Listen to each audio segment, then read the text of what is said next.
எல்லாருக்கும் வணக்கம். Cheese kitchen click பண்ணதுக்கு ரொம்ப நன்றி. இன்றைக்கி வந்து முட்டை ஊத்தப்பம் தான் பார்க்க போகிறோம். தோசை சாப்பிட்டு ரொம்ப போர் அடித்தவங்களுக்கு வந்து இந்த மாதிரி ஒரு வித்தியாசமான மசாலா முட்டை ஊத்தப்பம் செம டேஸ்ட்டாக இருக்கும். முட்டை இருக்கிறதே தெரியாத அளவுக்கு இந்த இருக்கும் ஊத்தப்பம்.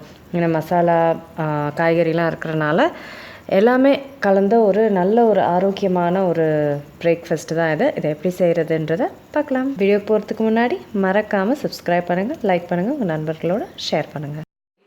இட்லி மாவு இங்கே இருக்குது. இட்லி மாவுக்கு தனியாக வந்து வீடியோ போட்டிருக்கேன் எப்படி செய்யணும் அப்படின்னு. இது ஊத்தப்பம் வந்து இட்லி மாவில் செஞ்சால் நல்லாயிருக்கும்.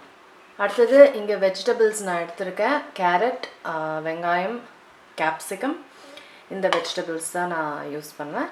அதுக்கப்புறம் 2 முட்டை எடுத்திருக்கேன். இப்போ இந்த வெஜிடபிள்ஸில் வந்து முட்டையை உடச்சிக்கிறேன்.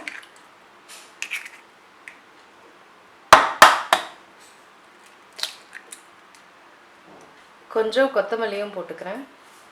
கொஞ்சம் சில்லி பவுடர் போட்டுக்கிறேன். கொஞ்சோண்டு மஞ்சப்பொடி, கொஞ்சோண்டு பெப்பர் பவுடர், கொஞ்சோண்டு உப்பு, எல்லாத்தையும் கலக்கிக்கிறேன்.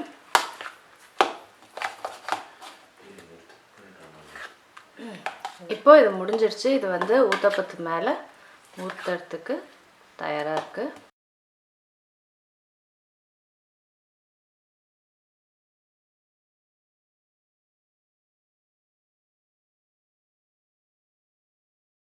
குட்டி ஊத்தப்பம் தான் பண்ணுவேன்.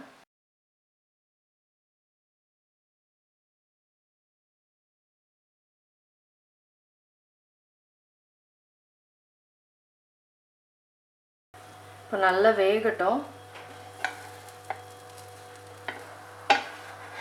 இது நல்லா வெந்துருச்சு. இப்போ திருப்பிக்கலாம்.